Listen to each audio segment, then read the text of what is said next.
Professor H S Prabhakar ಅವರು ಶಿವಮೊಗ್ಗದಿಂದ ನೇರ ಸಂಪರ್ಕದಲ್ಲಿದ್ದಾರೆ. ಪ್ರಭಾಕರ್ ಸರ್, ಇರಾನಿನ ಈ ನಿರ್ಣಯಕ್ಕೆ ಕಾರಣವಾದ ಅಂಶಗಳನ್ನು ಒಂದೊಂದಾಗಿ ಹೇಳೋದಾದರೆ ಸಂಕ್ಷಿಪ್ತವಾಗಿ, ಭಾರತವನ್ನು 5 ಮಿತ್ರ ರಾಷ್ಟ್ರಗಳ ಪೈಕಿ ಒಂದು ಅಂತ ಇರಾನ್ ಕನ್ಸಿಡರ್ ಮಾಡೋದಕ್ಕೆ ಕಾರಣವಾದ ಅಂಶಗಳು, ಒಂದು ಹಿಸ್ಟಾರಿಕಲ್ ಸಂಬಂಧಗಳು, ಮತ್ತೊಂದು ಅವರಿಂದ ನಮಗೆ ಎಷ್ಟು ಅವಶ್ಯಕತೆ ಇದೆಯೋ ನಮ್ಮಿಂದ ಅವ್ರಿಗೂ ಎಷ್ಟು ಅವಶ್ಯಕತೆ ಇದೆ.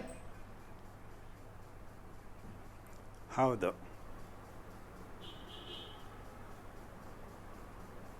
ಹಾಂ, ಇದು ಹೊರತುಪಡಿಸಿ ಬೇರೆ ಏನಾದ್ರು ಕಾರಣ ಸರ್? ಇಲ್ಲ ನೋಡಿ, ಇದು ಈಗ ನಾವಿಲ್ಲಿ ಡಿಬೇಟಿಗೆ ಕೂತಿರೋದು ಮಿಡ್ವೇ ಅಥವಾ Indian foreign policy or Indian ಡಿಪ್ಲೊಮಸಿನ ಅಸೆಸ್ ಮಾಡೋದಕ್ಕಲ್ಲ. ಈಗ ಕೇಸ್ ಆನ್ ಹ್ಯಾಂಡ್ ಇರೋದು ಇರಾನ್ ವಿಷಯ. ಇರಾನ್ ಈ ಸ್ಥಿತಿಗೆ ಬಂದಿರೋದಕ್ಕೆ ಅಥವಾ ಅಮೇರಿಕ ಮತ್ತು ಇಸ್ರೇಲ್ ಇರಾನ್ನ ಅಟ್ಯಾಕ್ ಮಾಡಿದ್ದಕ್ಕೆ ಕಾರಣಗಳು ಹಲವಾರಿದೆ. ಈಗ 4 ರಾಷ್ಟ್ರಗಳಿಗೆ ಹೇಗೆ ಹೆಲ್ಪ್ ಮಾಡಿದೆಯೋ ಈ ಒಂದು ಸಂಕಷ್ಟದಲ್ಲಿ ಭಾರತಕ್ಕೆ ಕೂಡ ಹಾಗೆ ಹೆಲ್ಪ್ ಮಾಡಿದೆ. ಈಗ ಮೊನ್ನೆ ನೀವು ಅಥವಾ ನಿಮ್ಮ ಕಲೀಗ್ ಯಾರೋ ಆ್ಯಂಕರ್ ಕೇಳಿದಾಗ ಇರಾನಿಯನ್ ಅಂಬಾಸಿಡರ್ ಡೆಲ್ಲಿಯಲ್ಲಿ ರೆಸ್ಪಾಂಡ್ ಮಾಡಿದ್ದು, ನಾವಿಬ್ಬರು ಫ್ರೆಂಡ್ಸು, ಇಂಡಿಯಾ ಆ್ಯಂಡ್ ಇರಾನ್, ನಮ್ಮ ಕಷ್ಟ ನಿಮ್ಗೆ ಅರ್ಥ ಆಗತ್ತೆ, ನಿಮ್ಮ ಕಷ್ಟ ನಮಗೆ ಅರ್ಥ ಆಗತ್ತೆ ಅಂತ. ಇದರಲ್ಲಿ ಸಾಕಷ್ಟು ಎಲಾಸ್ಟಿಕ್ ಸಬ್ಜೆಕ್ಟ್ಸು ಅಡಗಿದೆ. ಇದನ್ನು ನಾವು ಒಂದೊಂದನ್ನೇ ಸರಿಯಾಗಿ ಹುಡುಕ್ತಾ ಹೋದರೆ ನಮ್ಮದು historical reason, civilisational contact, cultural ancientness as empires. ನೋಡಿ, ಪ್ರಪಂಚದಲ್ಲಿ ಇದ್ದಂತಹ ಪ್ರಥಮ 5 ಮಹಾ ರಾಷ್ಟ್ರಗಳಲ್ಲಿ ಇರಾನ್, ಈಜಿಪ್ಟ್, ಇಂಡಿಯಾ, ಚೈನಾ ಇವುಗಳೆಲ್ಲ ಒಂದೊಂದು. ಹೌದು. ಹಾಗಾಗಿ ಅತೀ ಹಿಂದಿನ ಹಿನ್ನೆಲೆ ಇದೆ.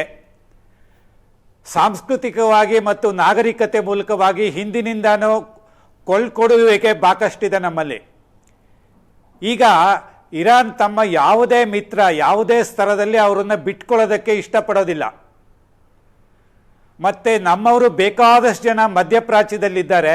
ಇರಾನ್ಗೆ ಇವತ್ತು ಇನ್ನೊಂದು ಅರ್ಥ ಆಗಿರೋದ್ರಿಂದ, ಇರಾನ್ನಲ್ಲಿ ಮಾತ್ರ ಕಡಿಮೆ ಇರ್ಬೋದು 10-12 ಸಾವಿರ ಜನ ಭಾರತೀಯರು, ಹೆಚ್ಚೆಲ್ಲ ವಿದ್ಯಾರ್ಥಿಗಳೇನೆ. ಆದರೆ ಉಳಿದ ರಾಷ್ಟ್ರಗಳಲ್ಲಿ ಸುತ್ತಮುತ್ತಲು ಇರತಕ್ಕಂಥ 90 ಲಕ್ಷ ಪಾಪ್ಯುಲೇಷನ್ನಲ್ಲಿ ಇಂಡಿಯನ್ಸು ಎಷ್ಟು ಅನುಕೂಲ ಇದೆ ಅಥವಾ ಎಷ್ಟು ತೊಂದರೆ ಆಗತ್ತೆ ಅನ್ನೋದು ಇರಾನಿಗೆ ಚೆನ್ನಾಗಿ ತಿಳ್ಕೊಂಡಿದೆ. ರೈಟ್.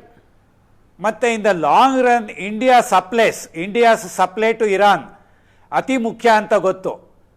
ನಮ್ದು ಕಳೆದ ಕೆಲವು ವರ್ಷದಿಂದ ಅತಿಯಾಗಿ ಕುಗ್ಗಿದ್ರೂ ಕೂಡ ಒಂದು ಕೊನೆಯ ಪ್ರಶ್ನೆಯನ್ನು ನಾನು ವಿಂಗ್ ಕಮಾಂಡರ್ ಸುದರ್ಶನ್ ಸರ್ ತೆಗೆದುಕೊಳ್ತಾ ಇದ್ದೀನಿ. Prabhakar sir, wing commander Sudarshan sir, ಇವತ್ತಿನ ಇರಾನಿನ ಈ ನಿರ್ಣಯ ಇದೆಯಲ್ಲ, ಇದು ಬೇರೆಯಾಗುವುದಕ್ಕೆ ಕಾರಣವಾಗಬಹುದಾದ ಅಂಶಗಳನ್ನು ಏನಾದ್ರು ಆಂಟಿಸಿಪೇಟ್ ಮಾಡ್ತಾ ಇದ್ದೀರಾ?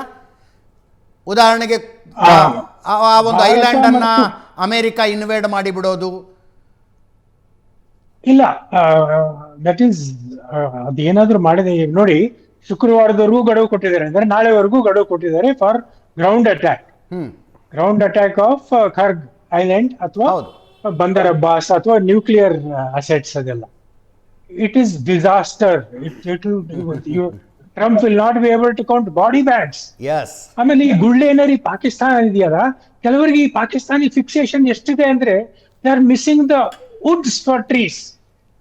ಈ ಗುಳ್ಳೆನರಿ ಪಾಕಿಸ್ತಾನ ಯಾಕಿಂಗ್ ಆಡ್ತಾ ಇದೆ ಹೆಂಡ ಕುಡ್ದು ಮಂಗನಂಗೆ ಅಂದ್ರೆ, ಈಗ ನೋಡಿ 6 ತಿಂಗಳ ಹಿಂದೆ ಸೌದಿ ಅರೇಬಿಯಾ ಮತ್ತು ಪಾಕಿಸ್ತಾನದ ನಡುವೆ ಒಂದು ಸಂಧಾನ ಆಗಿದೆ. ಹೌದು.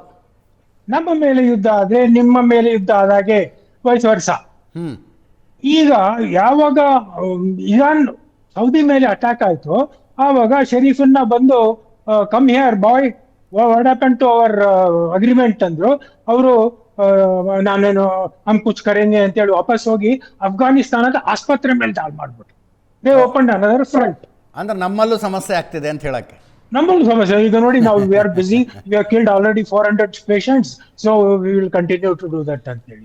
ಆಮೇಲೆ ಈಗ ಯಾಕೆ ಮತ್ತೆ ಇನ್ನೊಂದ್ ಸ್ವಲ್ಪ ಹೆಂಡ ಕುಡ್ದು ಇದು ಮಾಡ್ತಿದ್ದಾರೆ ಅಂದ್ರೆ, ಹೆಂಗಾರ ಮಾಡಿ ಈ ಇರಾನ್ ಪಾಕಿಸ್ತಾನಕ್ಕೆ ಬಂದ್ಬಿಟ್ರೆ ನಾವು ಹೇಳ್ಕೊಬೋದು, ಕೈ ಕಾಲು ಹಿಡ್ಕೊಂಡು ನಾವು ಮಿತ್ರರೇ ಅಂತ ಹೇಳ್ಬೋದು. ಯಾಕಂದ್ರೆ ನೆಕ್ಸ್ಟ್ ನಾಳೆಯಿಂದ ಗ್ರೌಂಡ್ ಅಟ್ಯಾಕ್ ಏನಾದರೂ ಶುರುವಾದ್ರೆ 100% Pakistani base will be use against Iran. ಅದು ಈ ಗುಳ್ಳೆನೇರಿ ಪಾಕಿಸ್ತಾನಕ್ಕೆ ಬಂದಿರೋದು. ಅನ್ಫಾರ್ಚುನೇಟ್ಲಿ ನಮ್ಮ ದೇಶದಲ್ಲಿ ಪಾಕಿಸ್ತಾನ ಅಂತ ಒಂದು ಫಿಕ್ಸೇಷನ್ ಇಟ್ಕೊಂಡು ಇವರು ಹೆಂಡ ಕೊಡ್ದ ಮಂಗಗಳು. ಧನ್ಯವಾದ ವೆಂಕಮಾನ. Sorry to say. ಸಮಯ ಮುಗಿದಿದೆ ಸರ್. ಒಂದೇ ನಿಮಿಷ, Prabhakar sir, thank you so much. Thank 30 you seconds, ಇಬ್ಬರು ಕೂಡ ಒಂದು ನಿಮಿಷ. ಧನ್ಯವಾದ. Thank you Prashanth. ಇದರೊಂದಿಗೆ ಇವತ್ತಿನ ಲೆಫ್ಟ್ ರೈಟ್ ಅಂಡ್ ಸೆಂಟರ್ ಮುಗಿಸ್ತಾ ಇದ್ದೀವಿ. ನೇರ ದಿಟ್ಟ ನಿರಂತರ ಸುದ್ದಿಗಾಗಿ ನೋಡ್ತಾ ಇರಿ ಏಷ್ಯಾನೆಟ್ ಸುವರ್ಣ ನ್ಯೂಸ್.